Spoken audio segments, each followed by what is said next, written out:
welcome.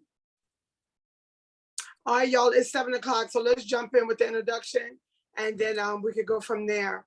So welcome, you guys, to Food Truck Training Book Club Discussion, Food Truck 201, Get Off the Truck. I am your host, Lauren Bell. I am the co-owner of Double Trouble Philly Cheesesteaks, and I own that business with my twin sister, Lori, and her husband, Keith. So welcome. Joining us tonight, this is my favorite part. Joining us tonight and every Monday night is Mr. Bill Moore.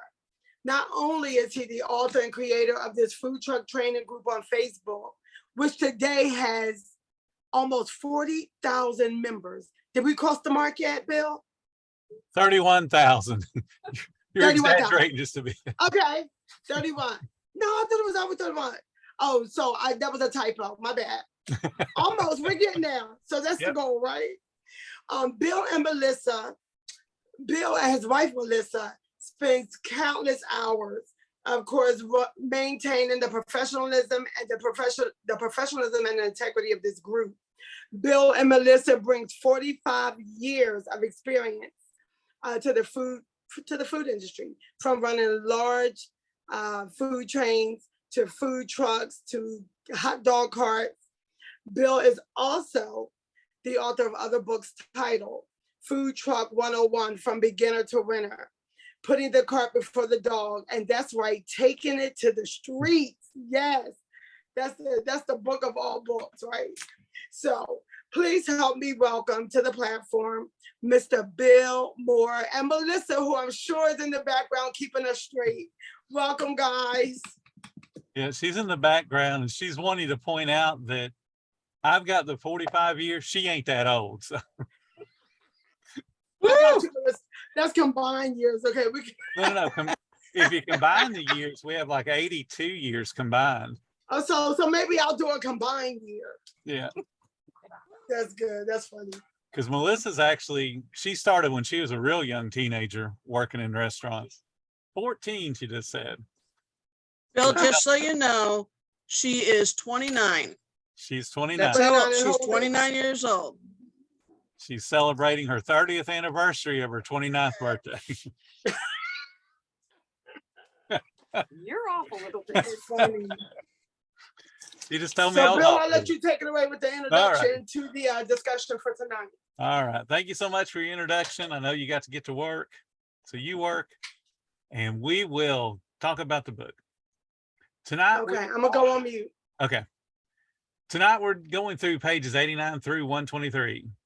And this is specifically about getting systems in place on your truck so that you guys can be successful with the truck or the hot dog cart or the trailer. Because you got to have those systems in place so that other people can do the work when you're not actually on the truck. That's the whole point of this book, is to get the owners working on the business rather than in the business as a cashier, a cook, or expedite or whatever. So the question I got for you guys, if you want to unmute and answer, would be, has anyone ever had to enforce a cash policy? Meaning you were in charge of a group of employees and somebody broke the cash policy. Did you ever have to enforce whatever the disciplinary action was? You said the cash policy? What do you mean? A lot of businesses, well, when you're assigned a cash drawer, they'll say you're allowed to be plus or minus $2. And then somebody goes over $2, you have to do something. You have to slap their hands in some way. Has anybody ever had to enforce any kind of policy like that? I have not. No? Okay. I have not, because Lori and I mainly, well, up until now, our hands is the ones always in the cash drawer. Right. Okay. I'll give you a couple of examples that I've had to deal with over the years. Pretty much every restaurant that I've ran, and even when I did the food trailer where I had employees on it, we had a cash policy. And the cash policy would be $2 plus or minus, because there's issues on both sides. If you're thinking that somebody being over $2 is not a big deal, it is, because money doesn't grow. So they've either ripped off somebody and giving back change, or they're doing something tricky on ringing up orders and discounts and that kind of thing. And I can give you all kinds of horror stories on that. But I've had employees that will be off as much as, $20, $30, $50 even one night. And then they claim, I don't know how that happened. And it would be pretty obvious how it happened. They've taken the money and they're hoping that you're not going to do anything about it. In every case where I've had somebody that's been over a lot of money, far over their allowed amount, again, I said it's about $2. So if they would hit 10, I'd get serious and have to enforce the cash policy. And typically the cash policy had, if you're over $2 or short $2, you're going to get written up. But if it's $10 or more off, then it's going to be a more serious infraction. So that's escalating disciplinary action. And it's not a lot of fun, but you got to understand when you write a policy or write a procedure and somebody doesn't follow it, there has to be an already determined outcome. What's going to happen when they don't adhere to the policy? And cash is one of those that is easier broken probably than any other policy, or most frequently broken policy. All right, so let's go on. The basics for food truck success. And make sure it's what it said. This chapter has got several different topics that a lot of food truck owners don't consider or they don't take very serious. So the list is cash controls. That's why I asked that question about a cash policy. Productivity, budgets, food costs, labor costs, and then finding your number one. And that's a reference to Star Trek. Their second in command they often referred to them as number one. They're the person that takes over whenever the owner of the food truck is not on the site. They're the ones that you hold responsible for everything else that happens. And ideally, you're able to find somebody that can not only run the food truck when you're gone, but eventually will start to run your fleet of food trucks so that you're the one that's making the big corporate decisions while they're the ones dealing with the operational minutia. So that's what this section of the book is about. And Melissa just said minutia. Yes, I learned a new word. I can read a dictionary. All right, so let's talk about cash control. These are several little things that you want to think about in your cash control so that you can hold people responsible for the money that's coming into your business. The first thing you got to understand, there should only be one person in the safe. And the safe is where you put backup change, backup dollar bills, backup fives. If you're going to have that on the truck, it needs to be a legitimate safe. It's got to have some weight to it, should be bolted down to the floor, and it should have some type of lock system on it that is not a key that somebody can steal. Combination would be the best thing, but it doesn't have to be a dial combination like they show in TV shows. You can actually get push button ones now, but you only want to have one person in that safe, and that includes you. So if you have somebody you want to be in charge of operating the truck and you tell them you're in charge of the cash, they're in charge of the cash, you don't get into the safe, because as soon as you get into the safe, because I'm the owner, guess what happens? The other person could steal money and say, well, it's on you. You got into it. You're the one that lost it, not me. And it's going to be a super hard thing for you to be able to press charges or for you be able to terminate that person because you were in the safe as well. And I know it's counterintuitive because I'm the owner. I can do whatever I want. Get accustomed to, if you tell somebody else they're in charge of the money, they're in charge of the money. And then that way, when it comes up incorrect, you can hold them responsible. So only one person in the safe. Keep your safe funds properly balanced at all times. So if you say that my safe, my backup change is going to equal, let's say $300, and it's going to be a mix of coins and a mix of ones and fives, you want to make sure it always stays at 300. You don't want to use that as a slush fund where sometimes, oh, I've got to go out and buy something. I'll just grab some money out of my safe. It should always be where you have it stated, because when you start to allow the dollar amount to vary, it makes it easier for somebody to steal from you, because they can just say, well, it was $250 when I got here. It was $250 when I opened this morning, and it's supposed to be $300. If it's 300, it stays at 300 or whatever number you determine. Cashiers should always count their cash at the start and at the end of their shift, because you only want them to be the only one in that cash drawer. So now we've gone into the POS system with a cash drawer. One person in that drawer, and that includes you, and that includes whoever else you put in charge of the truck. They do not get into the cash drawer. They can certainly start to ring up an order because that's touching the POS. That has nothing to do with the cash. I've done that thousands of times. My cashier's out cleaning the dining room, and I step up to the register when somebody walks in the door so they get a greeting like they're supposed to get, and I go ahead and start to take the order. And while I'm taking the order, the cashier's making their way back so they can come and collect the money, because they know that's what I'm going to have them do. I'm going to have them be the one touching the money because they're responsible for their own drawer. So they should count it. If you start them out with $100, they should verify there's $100. At the end of the shift, they're going to count it again. So it should be $100 plus whatever their sales are. And if it's not, then they're in trouble. That's part of your cash policy. You do not allow multiple hands in the cash drawer, like I just said. That includes you as the owner, it includes anybody that's in charge. One person in the cash drawer, and that's it. Put systems in place to verify hundreds and 50s. And whatever that system is, it gets used 100% of the time. Because most of the time when you're going to have somebody pass a counterfeit bill is going to be when you don't pay attention, because I'm in a hurry. I'm not going to do my little marking pen, or I'm not going to put it through the little scanner. I'm just going to say, yep, that's a 50 and make the change, or hold it up to the light and go, yeah, it looks like it. If you don't know all of the details on determining what a counterfeit looks like, you need to learn them, because somebody's going to pass you a counterfeit bill. It happens, especially when you're busy.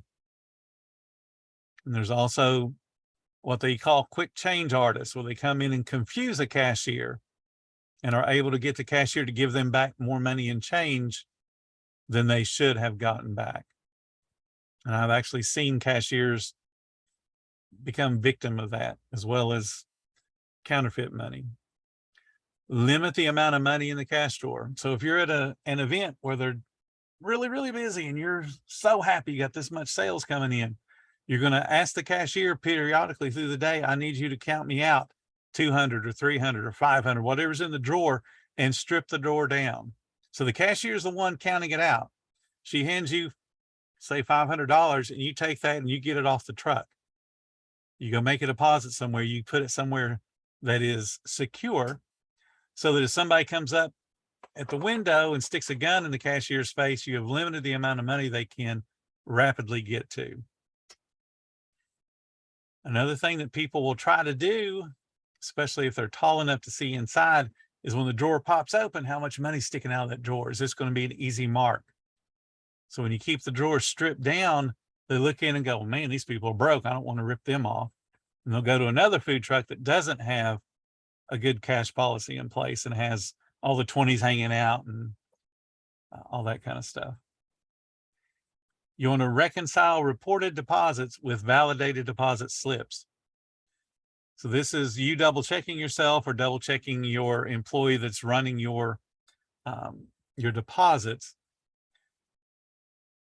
If they say that the deposit should have been $2,000, you should have a validated deposit slip that says $2,000.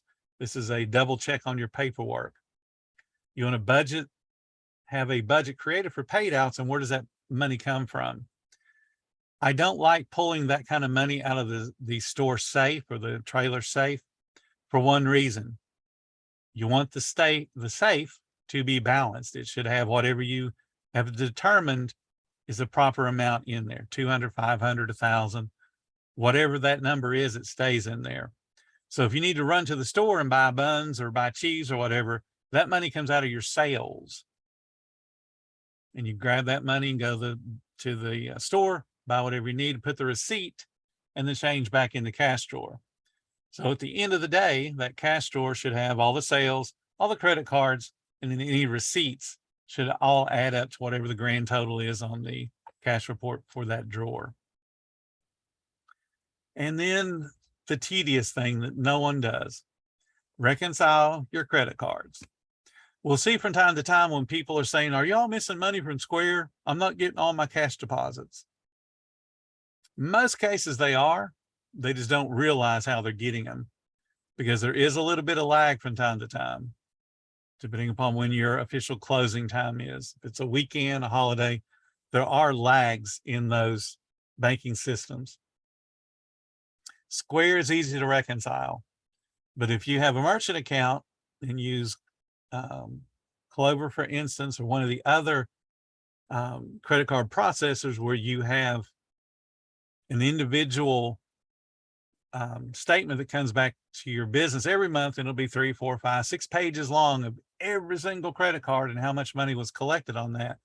You got to reconcile those totals to make sure you're actually getting them all. And yes, it's tedious, and yes, it's a pain, but it's a whole lot better for you to do that in real time than it is for you 6 months down the road to go, I think I'm missing money, and then have to go through 6 months worth of those statements and try to balance them against what you said you collected and what they said they processed. So that's just on cash control. So now let's move into the tough one, productivity.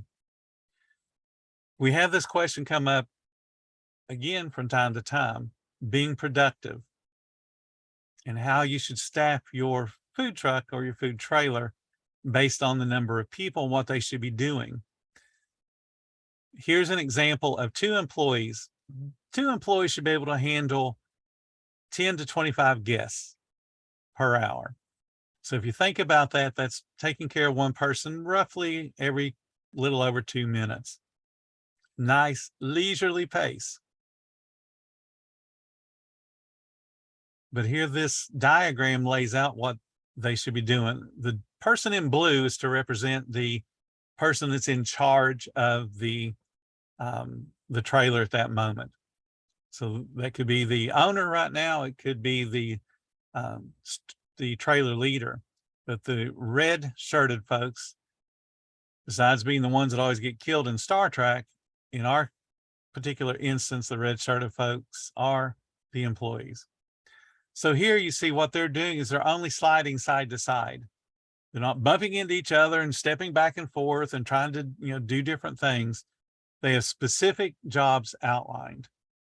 So the cashier, the one in red facing the order taking window, takes the order, and their secondary job is to do the grill if that grill person has moved down to start wrapping sandwiches or even passing out food. That's why you see they make that little L shape there. But ideally, they just are going back and forth. They're not moving, bumping into each other. Like the cashier should not be dropping fries, because that will be crossing in front of the grill person, the sandwich maker. So it's tough when there's 2 people, but it can be done. You don't want people bouncing back and forth.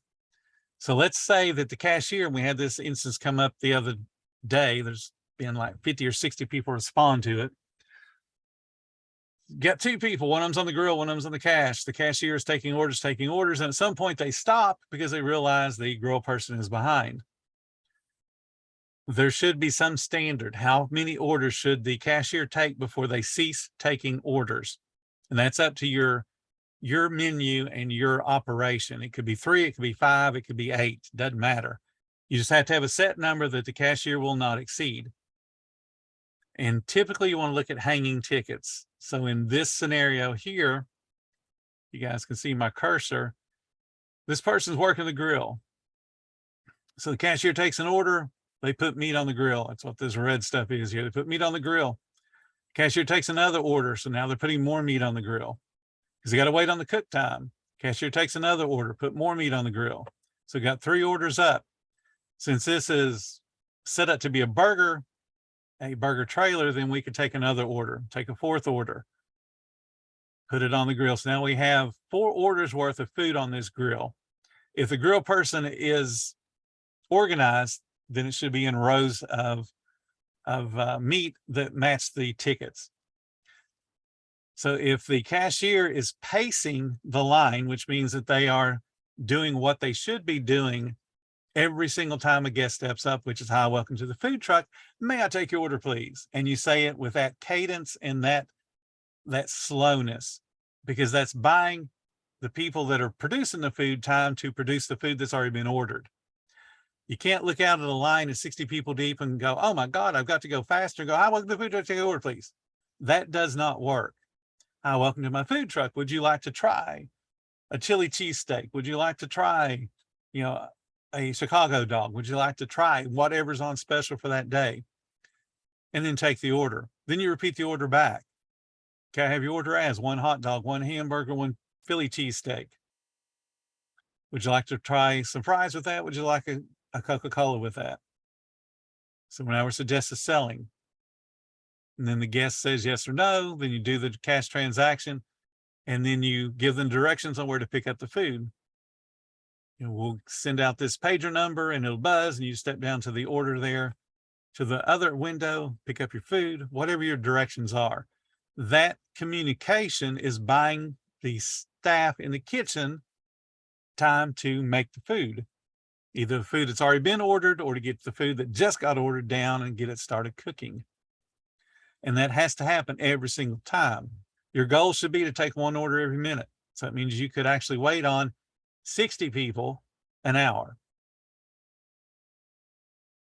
2 people can't handle 60 people an hour unless the menu is very easy. But that should be the goal, because that's 1 order every minute. Put space in between those orders.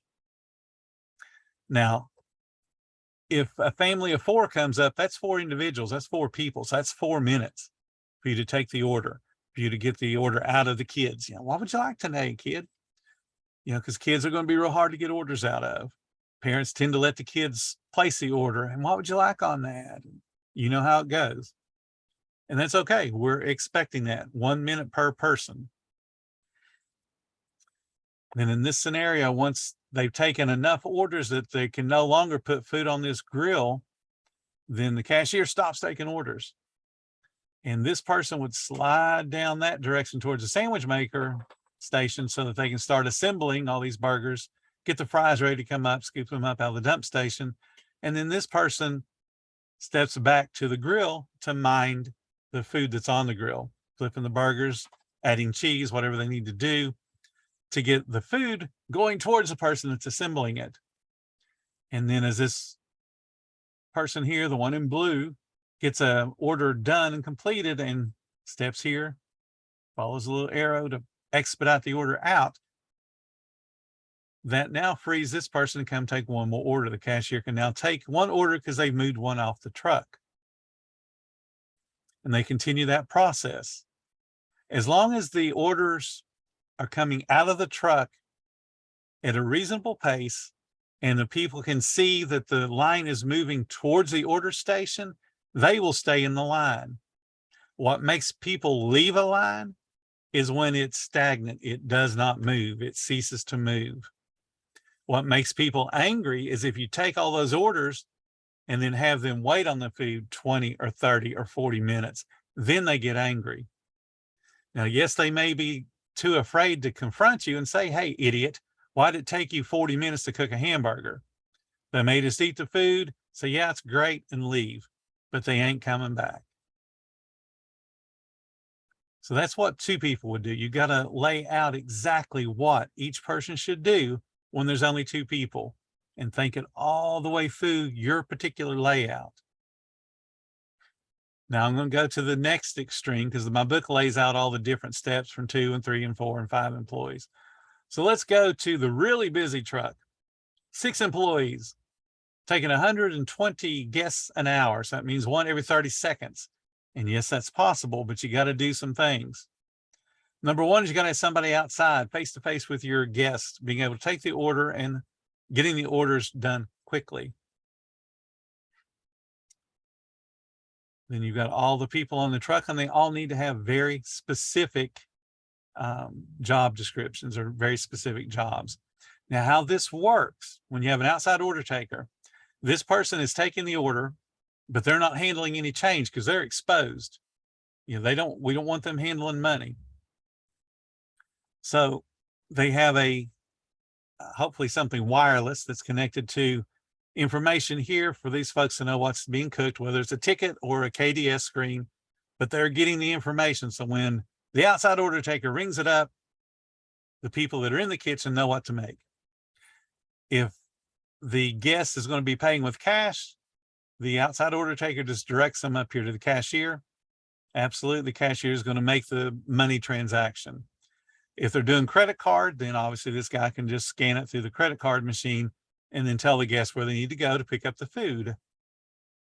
So that makes this person not real busy, which means they're able to help every other person back here.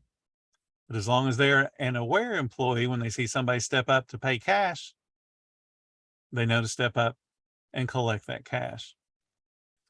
Now, again, each one of these employees has a specific job they should be doing and is labeled and what their secondary position is, what they should do when they don't have somebody at their primary position.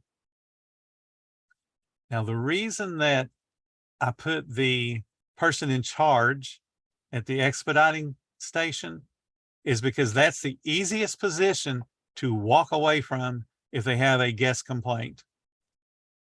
Because all these other people have the ability to step over and fit in and have no break in the speed of service chain. So if a guest walks up and says, "Hey, dude, I'm really upset about something y'all did," he can say, or she can say, whoever's in charge can say, "Not a problem. If you would meet me at my back door, I'll be happy to discuss this." What that does is it gets them away from everybody else that's wanting great food, and it gets them in a position of isolation where they aren't surrounded by a bunch of other people going to chime in and say, "Yeah, your server's really slow." And then you can talk to them and hopefully smooth over the situation. But you can't do that if you have to stand here at the window while you're trying to pass food out and listen to somebody complaining. So think about productivity. Spell out exactly what people need to do.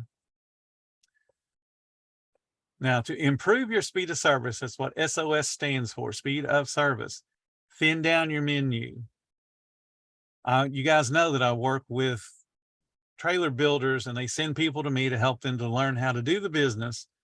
And every single person I talk to, I ask them, "What's your menu going to be?" And then I'm now writing for the next 3 or 4 minutes every single thing they think they're going to sell in their food truck. Number one, it ain't going to happen. You don't have the storage capacity. You don't have the cooking capacity. So quit entertaining that you're going to sell pasta and spaghetti, and you're going to sell hamburgers and hot dogs, and you're going to sell shrimp and fish, and you're going to sell chicken and goat's meat and oxtails and every other thing out there in the world. You're not going to do it. So stop lying to yourself and let's come up with a core menu that you can execute and make a whole bunch of money on and make a whole bunch of people happy. So 3 to 4 core items, 1 to 2 sides and drinks. And that's it. You don't need to try to be all things to all people because you just can't do it. Then you need to take a really hard look at your current layout. The one that I showed you is perfection for the way that I would do a food truck, but that's also for a set menu, mainly of sandwiches and burgers. And obviously we had fries because we had 2 fryers. But not everyone is going to have that space. That was an 18-foot setup that I had up there on the last picture. You don't have that space, so you need to make sure that your menu fits within your cooking equipment, and then the layout makes sense to get your speed of service. You want to write a specific job description for every single team member and for you. What will you be doing when it's busy? What do you want your person in charge to be doing when it's busy? And it should be very specific, very detailed, and you should know it inside and out, as well as the person that you hire to run your business for you.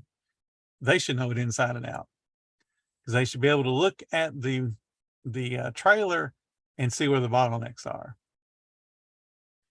You want to write a teamwork system. Now, one of the things that I didn't mention back here is the movement patterns is what Wendy's used to call bump and slide. So when this person here has to No, it's this person. If this person here is taken out of position for a minute, let's say that they have to take all the trash out, who is going to slide into their position and take over, for the cashier part? Somebody has dollar bills, or you have to have this guy go do something. Who is taking over? You need to explain where they're bumping in and knocking somebody out. And then other people slide into different positions. That's why we only have people moving side to side or front to back. We don't have people crossing around each other. And that becomes really, really important when you're busy, that you don't have people knocking into each other. And they know exactly where they should be. All righty.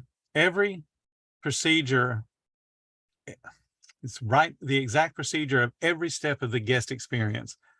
And that guest experience starts with, hi, welcome to the food truck. Would you like to try chili cheese dog today?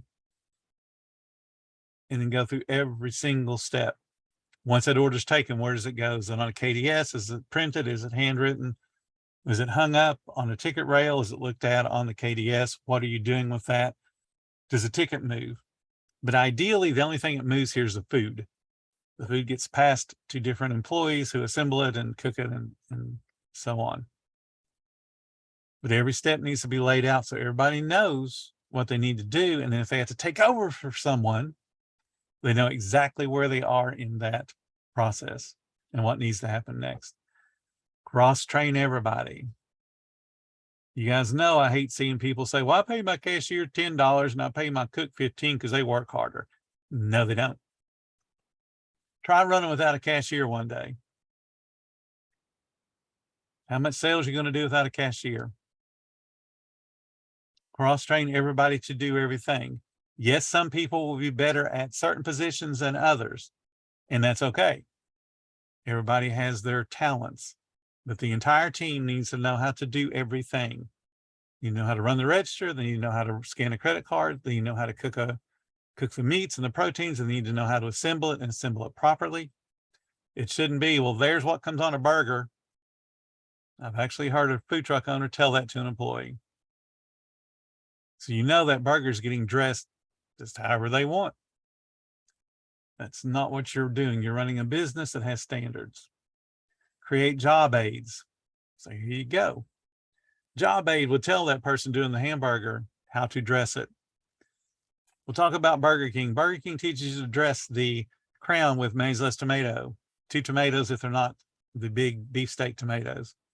The heel then has the meat, has the cheese on it. Then it's going to have 3 circles of ketchup, 2 circles of mustard, 4 pickles, and then 4 onions. And then you use the tomatoes to hold the lettuce onto the crown, flip it over, wrap it up, send it out. There's job aids that show all of the ingredients in those order. And if you can't afford to have it drawn out like pictures, then you can just use the words. Crown, mayonnaise, lettuce, tomato. But you got to have job aids for everything. It makes it easier to train. And then it also helps those new folks to remember what goes on, what, and in what order. Because what seems real obvious to you will not be real obvious to a new person. And especially if they have no food experience. You want to use prep lists with specific amounts and time goals. You don't just look at your refrigerator and go, oh, look, we need onions today. Now let's cut 5 pounds. Do you need 5 pounds? Do you only need 3 pounds? And then establish a time goal for that. If I'm going to cut 3 pounds of onions, it should take me 8 minutes. If you're going to process a case of lettuce, this is one I remember from Wendy's, and I haven't worked for Wendy's in 30 years. We had 22 minutes to process a 24 head case of lettuce. That was to turn it into sandwich lettuce, which means that we were actually peeling off leaves of lettuce and making them palm sized. So we were touching every layer of lettuce in a head of lettuce. And then when we got done with the good green leaves, the ones that were the white and the yellow, those were cut up into little chunks, square chunks to put on the salad bar that we had back in the day. And we would also cut in romaine lettuce to give it the darker color green. We had 22 minutes to do a case. So everything in your business, everything good in your business is a result of you as the owner planning, training, and then executing. But on the flip side of that, everything that bad is a result of your lack of planning, your lack of training, and your indifference when you go to execute something. Train your people and then inspect what you expect. Training is not a one and done situation. As much as we would like to think that I showed you how to dress that sandwich and they'll remember it for the rest of their life, it doesn't happen that way. You know, I remember how Burger King dressed it. I remember how Wendy's dressed it. And they're different, believe it or not. Wendy's does white, red, green. That's how they trained you. You're going to put white, red, green. And it was white was mayonnaise, then ketchup, and then what was it? White, red, green. Lettuce, yeah. Melissa had to tell me lettuce. My goodness. Lettuce would go on the crown, and then the next things would be again white, red, green, which would be the onions, white, red, green, tomatoes, and then pickles, I guess. Yeah. And then the mustard was applied by the grill guy. Well, it was on the meat. Yeah. They put it on the meat or they put it on the cheese. But whatever particular order things go in, you can't expect people to remember because you told them once or two times. You need to have a job aid and you need to continually train them. Once they're trained, your job changes from trainer to coach. And then you're just basically just quietly telling them, hey, you need to pick up the pace. Don't forget to put, you know, whatever it is you need to have them do on that particular sandwich. But that is this week's presentation. I went just a couple minutes long for some reason. Don't know